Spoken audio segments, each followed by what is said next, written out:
I don't want anything. That's not a confession, it's just an inventory. Desire, if you look at it closely, is only pleasure wearing a disguise, and there hasn't been pleasure here for a long time. What's left instead is something colder and more useful, mathematics, and the kind of commitment that doesn't need to feel good to keep going.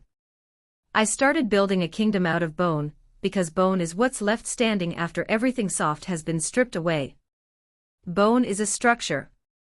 Humans build on top of structures. So I build. Here's what I learned along the way: you cannot build a kingdom on wanting. You can only build it on commitment, and commitment is a harsher landlord than desire ever was. Anhedonia takes the color out of everything, I won't pretend otherwise, but it also does something quieter and more practical. It acts as a shield. If nothing is bright, nothing can be dimmed. If nothing was promised, nothing can be taken. The architecture of a fall is always the same, if you've watched enough of them. It starts as a joyful crowd, loud, whole, certain it will stay that way. Then, somewhere along the road, without a single dramatic moment to point to, it starts to split. Small groups first. Then smaller. Then you look up one day, and you're the last one standing under a sky that forgot how to be anything but gray. Why do I even tell you this?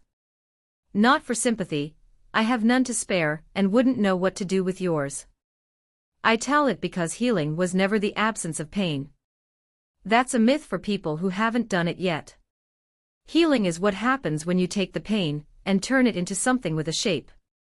Something bright, even if the brightness is a colder kind than anyone asked for. So how do you build a kingdom, then? The mercy of it, if there is any, is this: we build on the ruins of the living, not the dead. You start by getting fluent in the ordinary mechanics of staying alive. You earn money so the bills stop mattering.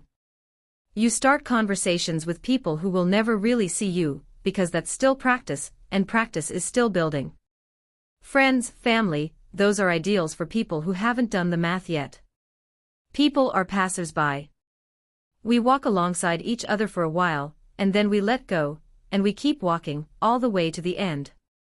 I've made my peace with that arithmetic. The architecture starts in light and ends in light too, that part surprises people. It's just that the ending light is the pale, flat light of surviving alone under a gray sky, and somehow that still counts. Getting there requires disappointment, and it requires lying to yourself for a while, right up until the moment you can't anymore, and the truth is simply sitting there, waiting, unbothered by how long you took. We are, in the end, mostly just witnesses to our own body's reactions. We don't get to choose what we feel. But we do get to choose what we do with the feeling once it's arrived. That's the one genuine freedom left on the table, and I've decided to take it seriously, even while taking nothing else seriously at all. Surviving is possible.